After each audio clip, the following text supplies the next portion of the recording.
Menjamu tamu, adat, adat. mau nggak mau kan kita harus layanin. Betul. Terus satu hari misionaris ini tetap datang, ya seperti biasa mereka ngobrol. Nggak lama asisten si Syekh ini datang membisikkan sesuatu ke Syekh ini. Setelah dibisikin oleh asistennya, Syekh ini nangis. Nangis kayak anak kecil. Misionarisnya kan bingung. Syekh, kenapa Syekh kok nangis? Ada yang meninggal enggak? Itu kan nanya begitu kan. Nangisnya kayak anak kecil. Si Syekh ini jawab, iya ada yang meninggal. Siapa? Malaikat Jibril alaihissalam. Gimana coba? Gimana tuh kok? Misionarisnya bingung, ketawa malah. Wah, bahlul kata gitu. Mana mungkin malaikat Jibril meninggal kata gitu. Iya. Malaikat kok meninggal? Malaikat kok meninggal? Syekhnya jawab apa? Bukan kamu lebih bahlul, Tuhan bisa meninggal gitu. Shalom sobat kabar baik semuanya, apa kabar? Saya berharap Anda semua dalam keadaan sehat dan tetap dalam pertolongan Tuhan kita Yesus Kristus. Saya berharap kita sebagai orang Kristen harus menggunakan logika kita dengan baik, harus berpikir dengan baik agar kita tidak mudah dibodohi oleh siapapun. Kita sudah melihat video di awal di mana ada cerita seorang misionaris bertemu dengan seorang syekh. Dan tiba-tiba asisten dari syekh itu membisikkan sesuatu yang membuat syekh itu menangis. Akhirnya si misionaris bertanya, kenapa kamu menangis? Syekh menjawab bahwa saya menangis karena malaikat Jibril mati. Lalu si misionaris ini tertawa dan memberikan jawaban, kamu kok bahlul sekali? Mana mungkin malaikat bisa mati? Malaikat tidak bisa mati. Lalu dijawab oleh syekh itu, kamu sebenarnya lebih bahlul karena percaya Tuhan yang mati. Teman-teman, ini narasi yang dibangun dan ini benar-benar berakar di kepala teman-teman kita muslim. Dalam setiap pertemuan dengan teman-teman muslim, saya sering ditanyakan seperti itu. Dan mereka membuat sebuah cerita yang seolah-olah masuk akal. Padahal itu cerita yang tidak masuk akal. Sama sekali tidak masuk akal. Karena ketika kita berpikir bahwa Tuhan itu mati, maka di situ saja sudah tidak masuk akal. Bagaimana mungkin Tuhan bisa mati? Sedangkan Dia adalah Allah yang berkuasa. Dia yang menciptakan langit dan bumi. Dia sudah ada sebelum semuanya ada dan Dia kekal. Bagaimana mungkin yang kekal itu bisa mati? Jadi teman-teman muslim berusaha untuk membangun sebuah argumentasi yang mereka anggap itu masuk akal dengan tujuan untuk menyerang umat Kristen, menyerang iman Kristen. Dan ini kan lucu teman-teman. Mereka mengatakan bahwa mereka adalah manusia yang paling berakal, tapi menggunakan sebuah cerita yang tidak masuk akal. Nah, saya sering bertemu dengan teman-teman muslim mengatakan bahwa setiap orang yang mau memeluk agama Islam itu adalah mereka yang sudah merdeka secara akal.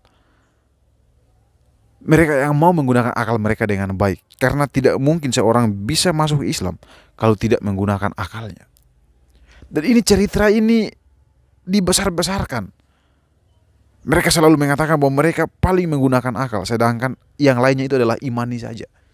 Atau apalagi umat Kristen, ya imani saja, nggak perlu pakai akal. Ini tuduhan-tuduhan yang liar karena kita sebagai orang Kristen selalu dituntut untuk harus menggunakan akal. Kita tidak boleh beriman bodoh. Jadi apakah karena di dalam Alkitab menceritakan bahwa Yesus disalibkan dan mati dikuburkan? Pada akhirnya kesimpulan mereka bulat adalah Yesus kan Tuhan. Dan Yesus pernah mati. Berarti Tuhan mati. Ini kegagalan mereka memahami iman Kristen. Kegagalan teman-teman muslim memahami iman Kristen ya di titik ini.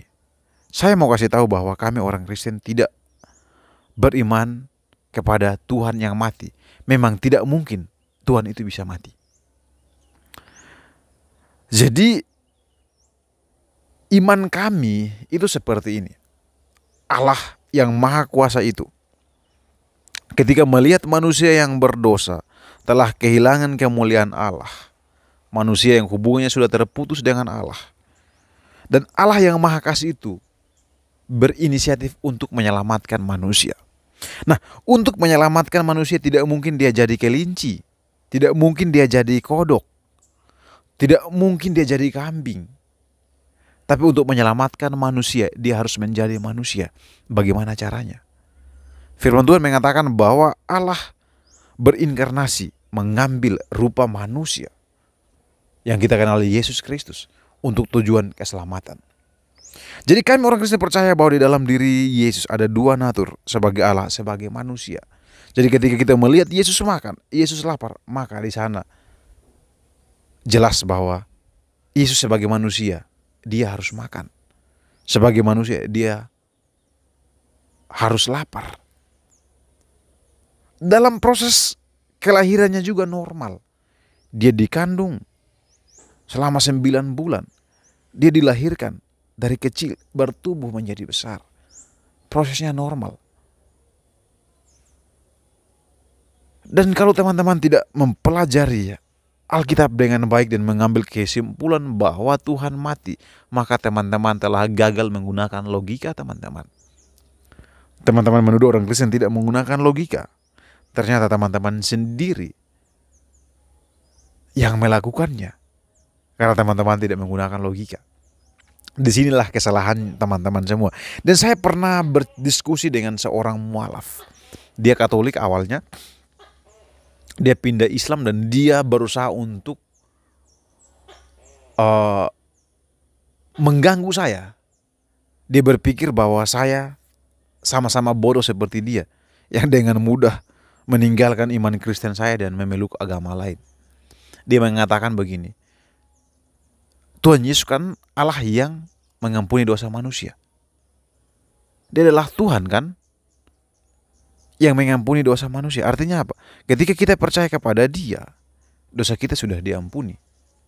Lalu dia melanjutkan dengan alasan bahwa kalau Tuhan Yesus sudah mengampuni dosa saya, maka saya akan bebas melakukan apa saja yang saya mau. Kan dosa saya sudah diampuni. Teman-teman, ini nih yang dikatakan menggunakan logika. Paok sebenarnya. Tidak ada logika seperti itu. Saya sekolah di satu sekolah contohnya. Di sekolah itu menerapkan aturan bahwa seorang yang melakukan kejahatan atau dia nakal, dia mukul orang, maka dia harus keluar dari sekolah itu. Tetapi ketika saya mukul orang dan saya harus keluar, kepala sekolah datang. Bro, saya mengampunimu. Saya memberikan pengampunan kepadamu dan kamu tetap melanjutkan sekolahmu di sini. Apakah karena saya sudah diampuni oleh kepala sekolah, saya dengan bebas melakukan lagi kesalahan yang sama? Memukul orang lagi, membuat ulah lagi di sekolah.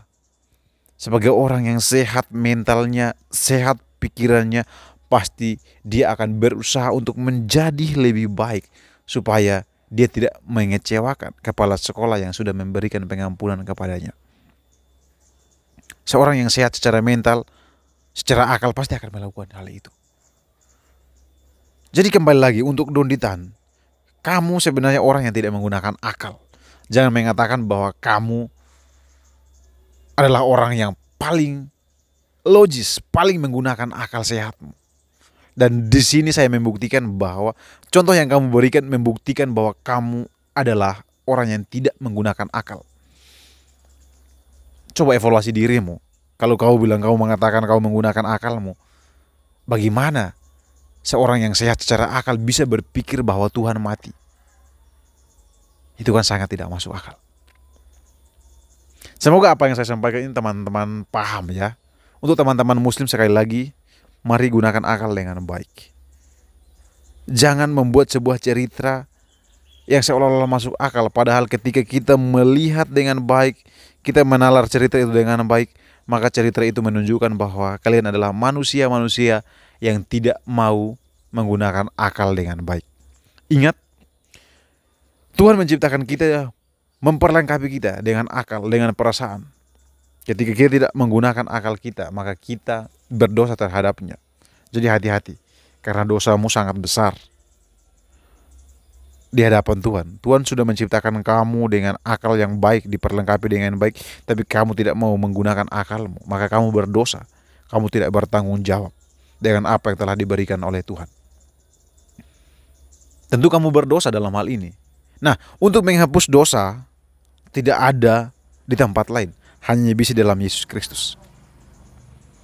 Karena itu saya balik lagi, yang masuk akal adalah ketika kau berdosa, kau harus datang kepada Yesus Kristus yang adalah Allah itu. Dia yang bisa mengampuni dosa manusia. Kau nggak bisa datang di tempat lain.